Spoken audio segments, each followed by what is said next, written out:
Assalomu alaykum. Mana Fera kompaniyasidan olingan o'tishga mana tokga qo'shilgan.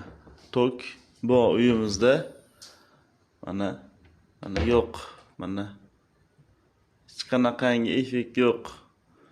Buni bizga yaqinda ikkinchi marotaba boshqa Fera kompaniyasidan kelib, ishchi xodimlar bizga boshqatdan yangi keltirib berishuvdi. Ishlab turuvdi bu. Bitta mana bu yer bosganda salgina ishlamay turuvdi. Hay mayli deb olib qoluvdik. Lekin hozirgi kunda mana yana bossak hech qanaqangi effekt yo'q. Yonmaydi ham, ishlamaydi. Xonadonimizda hozir mana svet mavjud. Tok bu. Mana. Svet bu. Uyimizda svet bu.